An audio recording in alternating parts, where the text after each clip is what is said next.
la Douma et les sénateurs de la Fédération de Russie.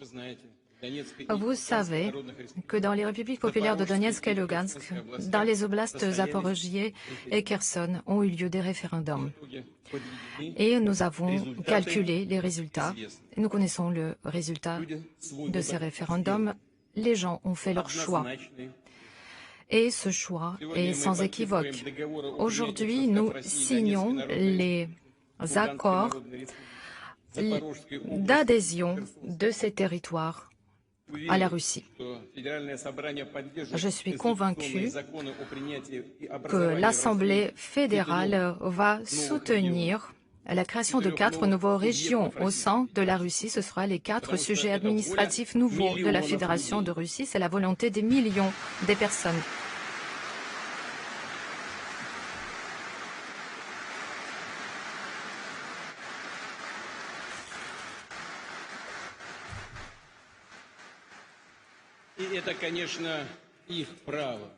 Bien sûr, c'est leur droit. C'est leur droit fondamental qui est écrit dans notre loi fondamentale et dans les statuts de l'ONU qui parlent du droit de l'autodétermination des peuples. Et nous savons que nos ancêtres, encore dans l'ancienne Russie, ont défendu la Russie. C'est sur ces territoires, Rumentsev, Suvorov, Ushakov ont combattu. Yekaterine II et Potiomkin sont connus. Et ici, nous avons eu des victoires lors de la Grande Guerre patriotique. En 2014, certaines personnes n'ont pas accepté le coup d'État fasciste en Ukraine. Il y a des gens qui sont morts pour pouvoir défendre le droit de parler leur langue, leur foi, leur droit de vivre. Ce sont des martyrs d'Odessa, de Katyn.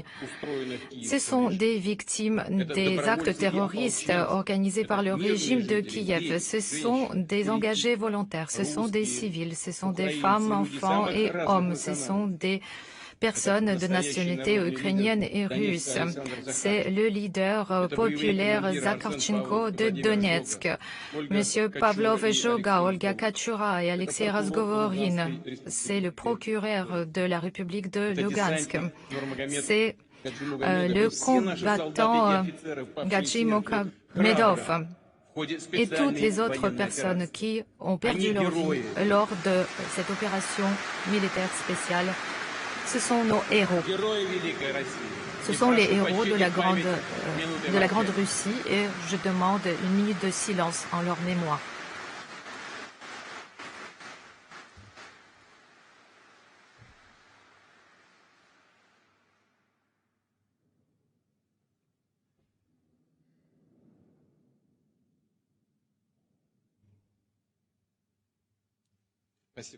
Merci.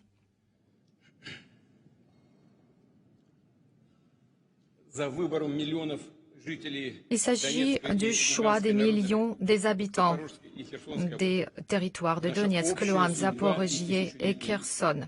Mais derrière se cache notre histoire millénaire. C'est un lien parmi les générations. Et ces gens ont l'amour pour la Russie et personne ne peut détruire ce sentiment à l'intérieur de nos âmes. C'est pour ça que les différentes générations, les anciens et les jeunes ont voté pour notre unité, pour notre avenir en commun. En 1991, à Belovejié, on a signé un accord. On n'a pas demandé l'accord du peuple. C'est les représentants des élites du parti de l'époque qui ont pris cette décision en ne pensant pas à leur patrie. Et ça a créé des divisions parmi notre peuple. Ça s'est transformé en catastrophe nationale. Comme après la Révolution, on a créé des républiques et on a tracé les frontières de manière artificielle. Ainsi, lors du référendum 1991, on a détruit, démantelé notre grande patrie et on s'est retrouvé devant le fait accompli. Je pense que les personnes qui sont derrière ça comprenaient ce qu'ils faisaient, notamment les Américains. Mais maintenant, c'est trop tard d'en parler, c'est du passé. L'Union soviétique n'existe pas et la Russie n'en a plus besoin. D'ailleurs, ce n'est pas notre objectif. Mais il n'y a rien de plus fort que la volonté des peuples. Ces peuples qui pensent qu'ils font partie de la Russie par leur langue, par leur appartenance, par leur histoire. Leurs ancêtres, pendant des siècles, ont vécu dans un État uni. Ils sont déterminés à retourner dans leur patrie historique. Pendant de longues années, pendant 8 ans, ces gens étaient sous les bombes et les tirs. Et en Kherson, on essayait d'inciter à la haine contre tout le monde, contre tout ce qui est russe. Les gens étaient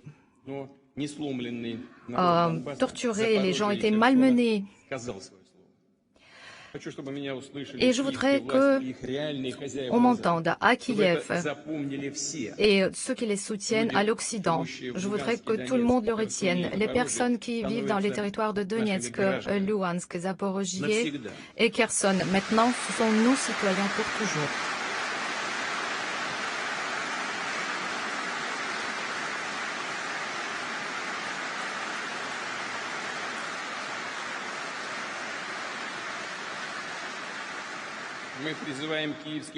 Et nous appelons le régime de Kiev à cesser le feu immédiatement, à cesser les combats, à cesser la guerre qu'il avait commencée en 2014 et à retourner derrière une table de négociation. Nous sommes prêts à cette discussion, nous l'avons déjà dit. Mais les peuples de ces 4 territoires ont fait leur choix. On ne va pas revenir sur ce choix et la Russie ne va pas les trahir.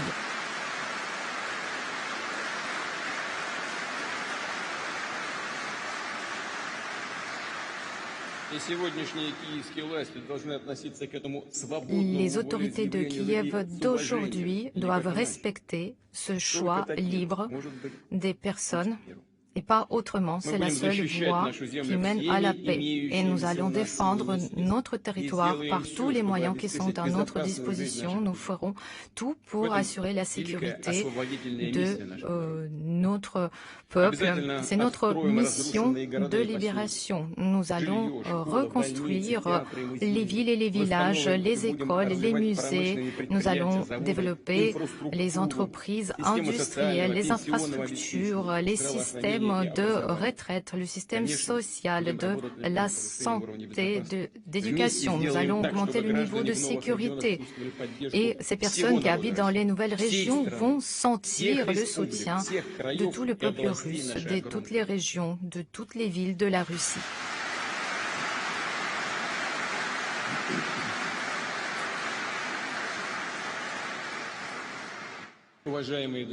Chers amis, collègues, je voudrais aussi m'adresser aux soldats et aux officiers qui combattent lors de l'opération militaire spéciale.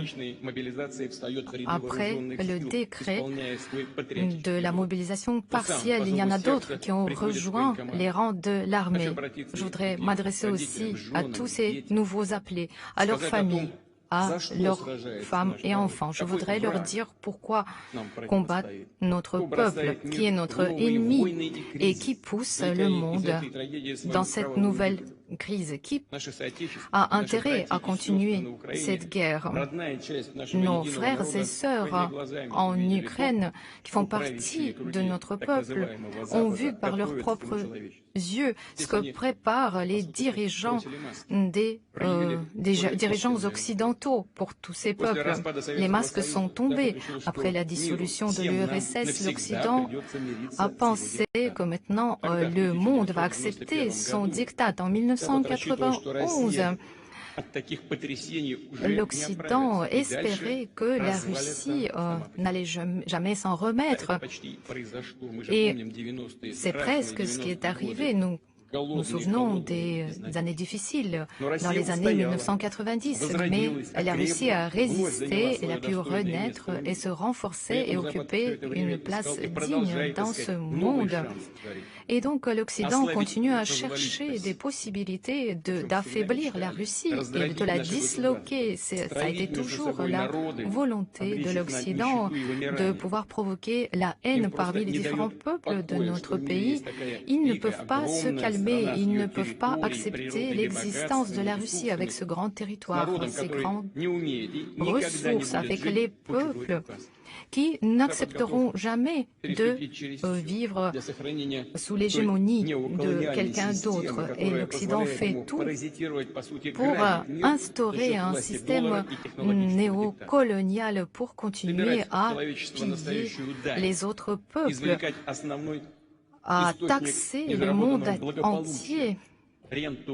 C'est une rente d'hégémonie que l'Occident veut instaurer et garder. C'est ça notre véritable volonté et c'est pour ça qu'ils cherchent à contrer les processus et soutenir les mouvements centrifuges, des mouvements séparatistes, parce qu'ils ne veulent pas cette intégration. Ils veulent que les peuples se libèrent de leur souveraineté et en fait qu'ils se donnent aux États-Unis. Et certains pays acceptent cela de manière volontaire et ils s'acceptent de devenir des vassaux des États-Unis. D'autres sont achetés. Et s'ils n'arrivent pas à le faire, ils peuvent détruire des pays entiers en créant des catastrophes humanitaires, des ruines, des millions, des vies humaines détruites, des enclaves terroristes, des protectorats, des colonies, des semi-colonies. Mais ils ne s'arrêtent devant rien pour atteindre leurs objectifs et tirer leur profit. C'est à cause de cette volonté, à cause de leur avarice, que les Occidentaux continuent cette guerre contre la Russie. Ils voudraient qu'on soit leur colonie. Mais il ne s'agit pas d'une coopération d'égal à égal et ils voudraient nous piller. On voudrait qu'on soit leurs esclaves. Ils n'aiment pas notre pensée et notre philosophie. C'est pour ça qu'ils attaquent nos philosophes, parce que toute notre culture est en danger et un risque pour eux. Et notre développement et notre bien-être, c'est un problème pour eux. Ils n'ont pas besoin de la Russie, mais nous en avons besoin.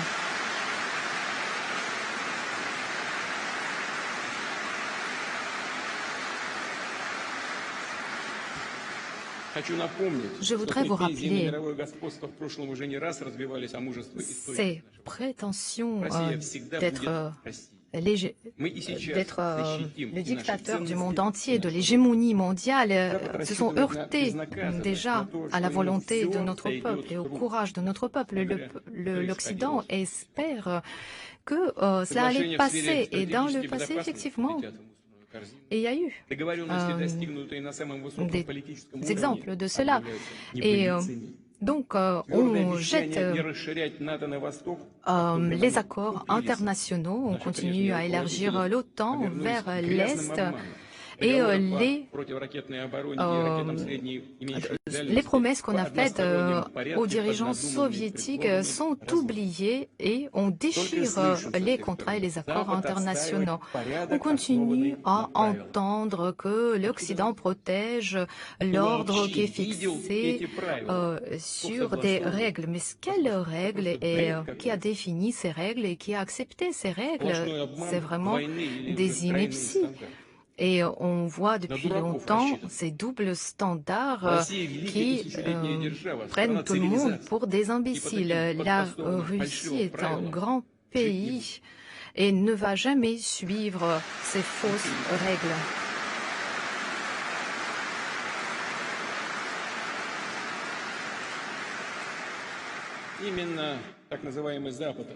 Et c'est justement l'Occident qui a violé le principe de la non-entente aux frontières.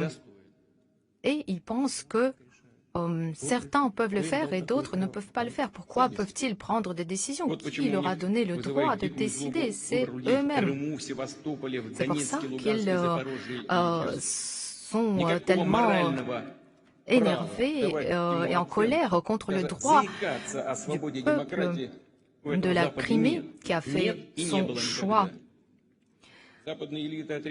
Les élites occidentales réfutent la volonté des peuples. Il s'agit du despotisme.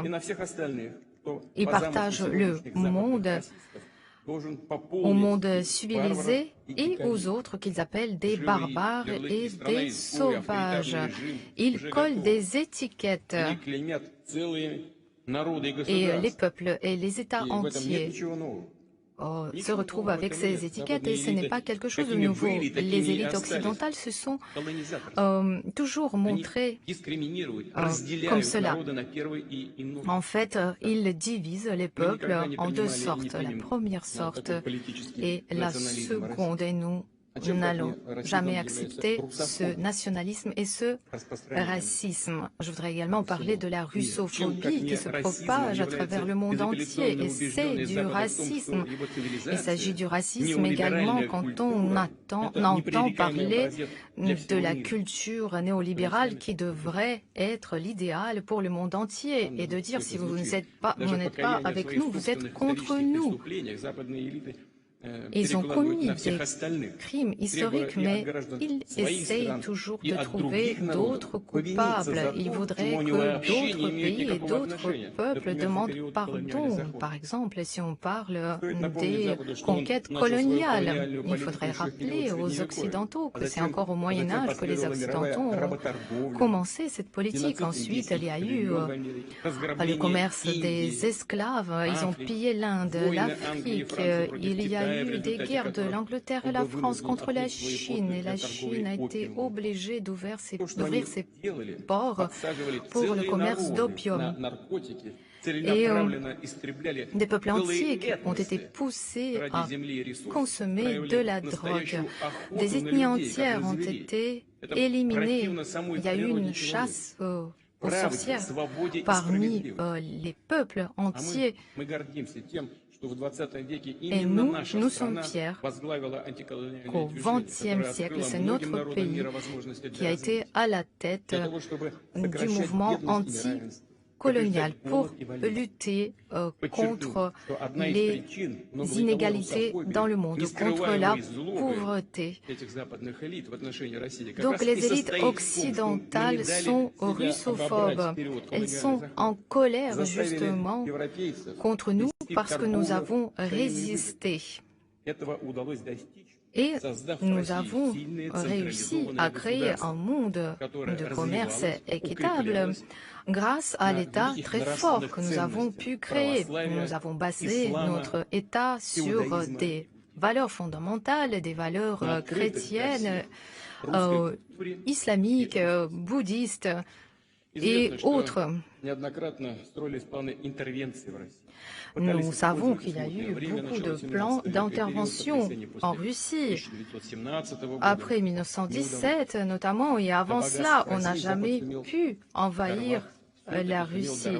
Mais l'Occident a pu quand même atteindre les richesses de la Russie à la fin du XXe siècle. On nous appelait amis ou partenaires, mais en réalité, on nous traitait comme une colonie. Et des trillions de dollars ont été pillés de notre Russie, nous nous en souvenons. Et nous n'avons rien oublié. Et les résidents de Lugansk, de la région de Kherson, et de Zaporozhye ont voté pour la réunification de notre territoire. Merci.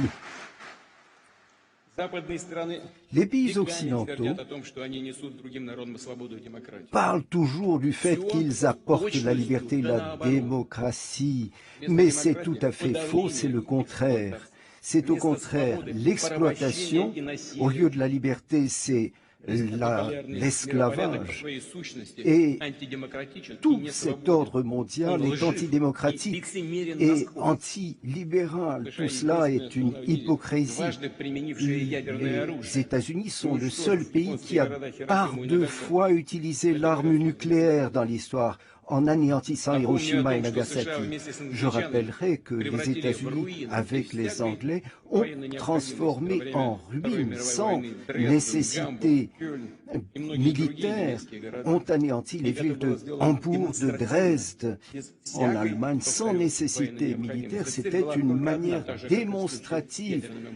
Et c'est la même chose qui est arrivée avec ce bombardement nucléaire. Il s'agissait d'intimider le monde entier. Les États-Unis ont laissé un très grave souvenir dans les peuples de Corée, du Japon, l'emploi au Vietnam du napalm et de l'arme chimique. L'Allemagne, le Japon, la République de Corée sont considérés comme des alliés à égalité. Quel type d'égalité est-ce que cela représente? En fait, ce sont des dirigeants qui sont aux ordres, ou alors même qui sont soumis à écoute, non seulement dans leur bureau, mais aussi dans leur habitation personnelle. Et le monde entier gobe tout cela sans sourciller. Et en fait, les vassaux, ça va être les Européens vont être l'objet de la solidarité euro-atlantique.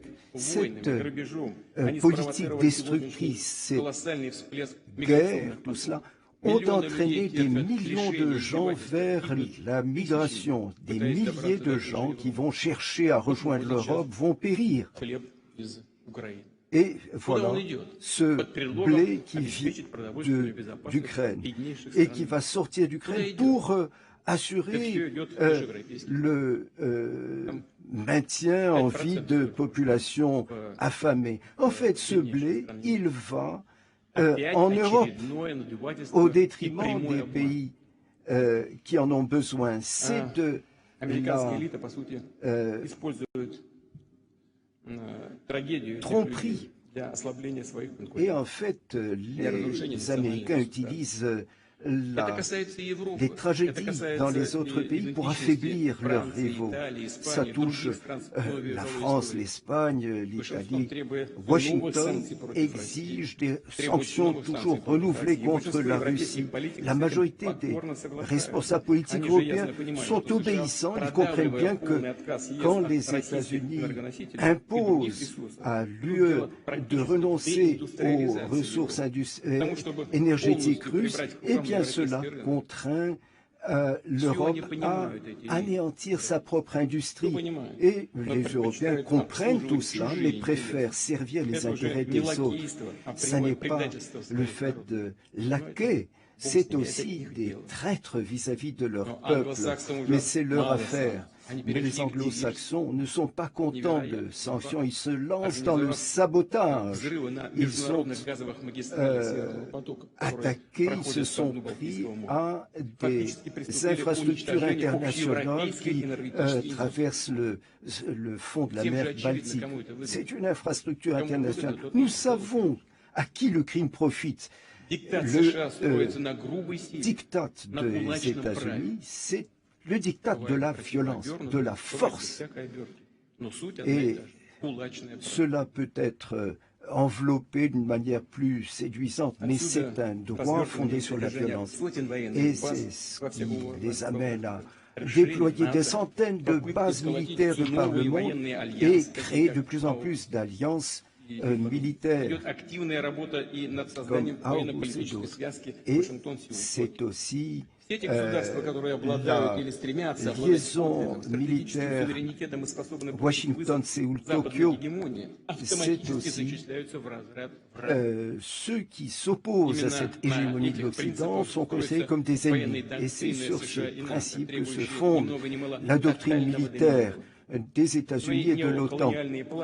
Les plans néocoloniaux de l'Occident sont présentés d'une manière entièrement hypocrite, avec une prétention à l'amitié pour la paix. Et en fait, ce sont les mêmes éléments que l'on retrouve dans les stratégies successives. Il s'agit de mettre fin et de faire capoter toute tentative de souveraineté, d'autonomie souveraine. Ça touche la Syrie, l'Iran, les pays d'Afrique, mais même les partenaires et alliés des États-Unis. Dès que quelque chose ne leur plaît pas, eh bien, les Américains vont prononcer des sanctions contre une banque, contre une entreprise. C'est une pratique qui va se développer. Ils ont en ligne de mire tous, y compris nos premiers voisins, les pays de la CEI. En fait, ils prennent leur désir pour des réaliser. Et ces principes de sanctions contre la Russie, ils pensaient qu'ils allaient réussir à mettre en coupe, régler tout le monde. Mais en fait, ces sanctions sont de nature à provoquer des réactions. Sauf chez les masochistes. La majorité des pays refusent d'accepter cela. Ils veulent maintenir une coopération rationnelle avec la Russie. Et c'est une réaction que l'Occident n'attendait pas.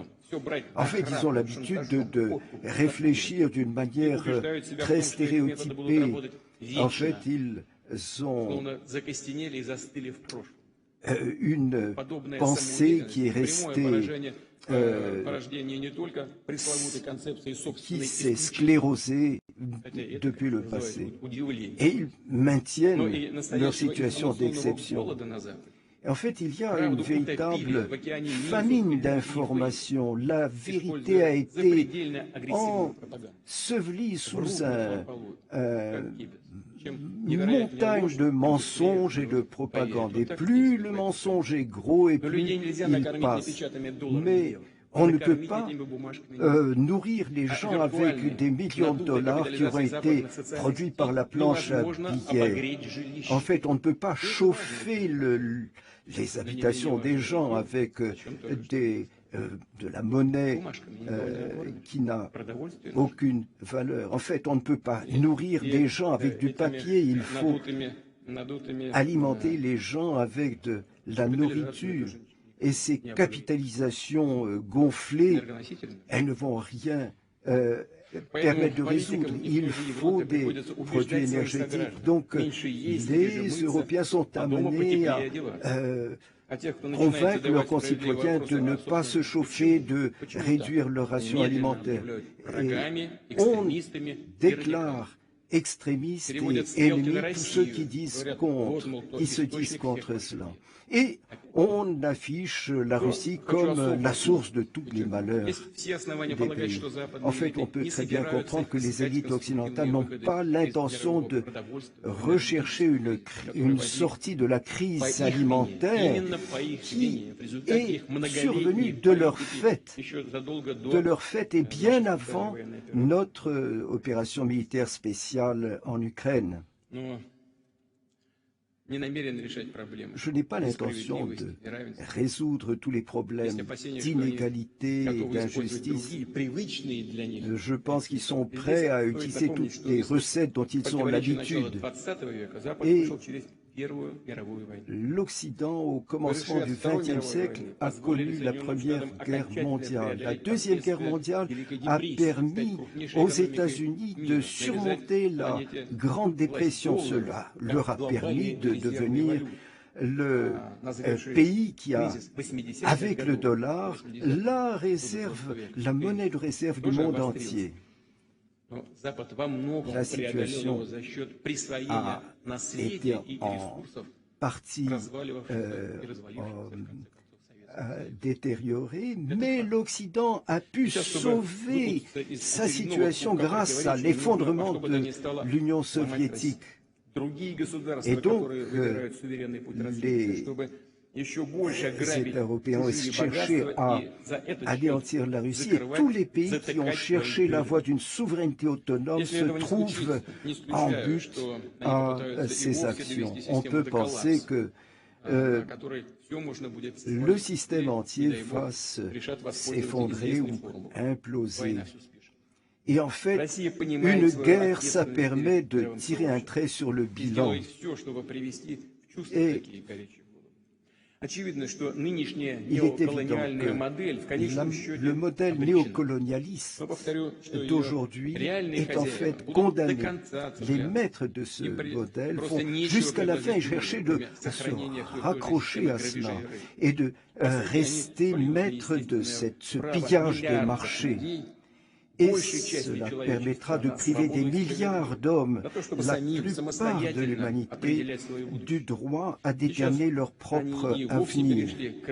Et c'est la négation des fondements essentiels de la moralité, du droit de la famille. Et là, je voudrais revenir à ce que je voudrais parler à tous les citoyens, pas seulement les collègues qui se trouvent dans cette salle, à tous les citoyens de la Russie. Est-ce que nous voulons que dans notre pays, en Russie, au lieu d'un papa et d'une maman, on avait un parent numéro 1, un numéro 2, ils sont tombés sur la tête. Est-ce qu'on veut que dans nos écoles, dans les petites classes, on enseigne la perversion qui entraîne la dégradation et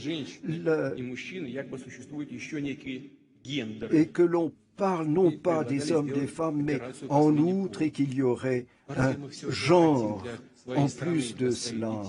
Est-ce que nous souhaitons cela pour nos enfants, pour notre pays? Tout cela, nous ne l'acceptons pas. Nous avons un avenir qui est le nôtre. Et c'est une attaque qui porte non seulement contre nous, mais contre toutes les sociétés, y compris les sociétés des pays occidentaux. Cette négation de l'humanité, cette négation de la liberté, c'est... Et quand le Christ, dans le discours sur la montagne, dit « On reconnaîtra ces hommes aux fruits qu'ils portent ». Et c'est ce que nous voyons, non seulement dans notre pays, mais en Occident. Le monde est entré dans une période de transformation révolutionnaire. Il y a de nouveaux centres de développement qui représentent la majorité de la communauté mondiale.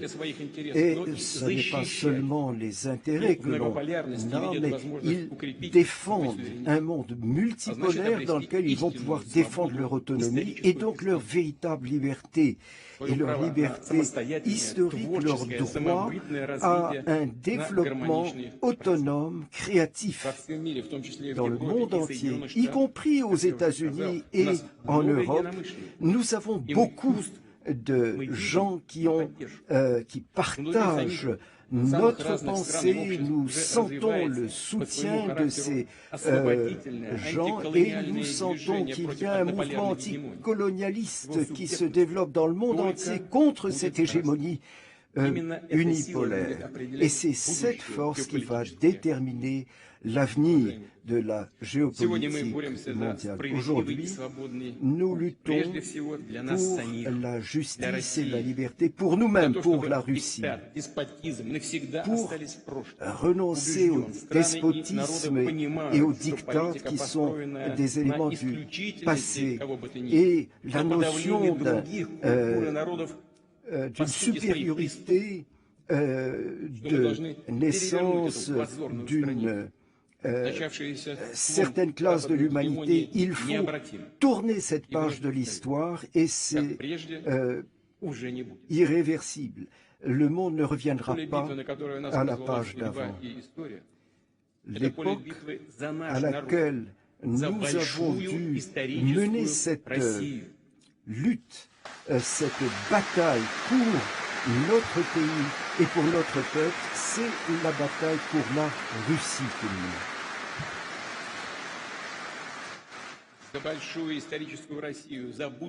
la grande Russie historique pour nos enfants et nos petits-enfants. Nous devons les défendre contre ces expérimentations monstrueuses qui tendent à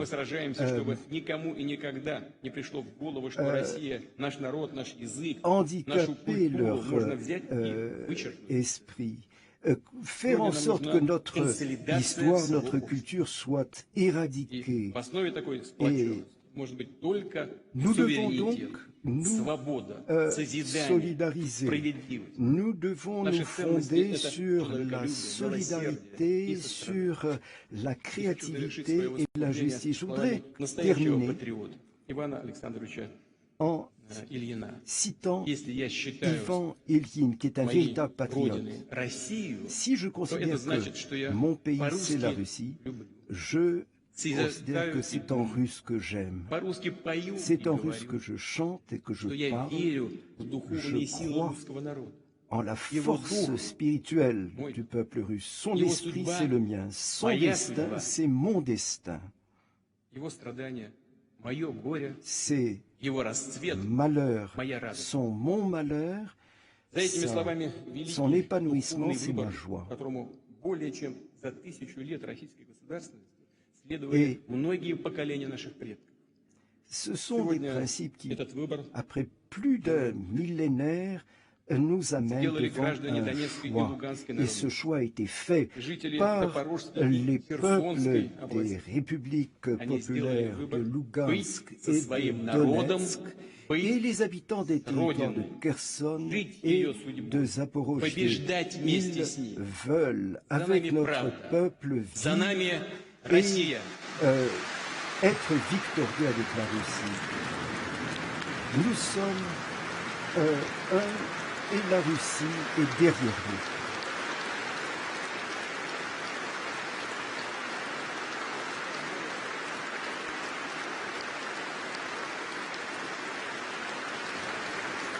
Voilà pour la prise de parole de Vladimir Poutine. Ils seront nos citoyens pour toujours. Les mots de Vladimir Poutine qui a signé aujourd'hui le rattachement de 4 régions ukrainiennes à la Russie. Un discours de 35 minutes sur lequel nous allons revenir en longueur avec à mes côtés Bruno Darou, mais aussi avec notre invité Jean de Glignasti. On va pouvoir regarder encore un peu peut-être ces images qui sont toujours en direct du Kremlin.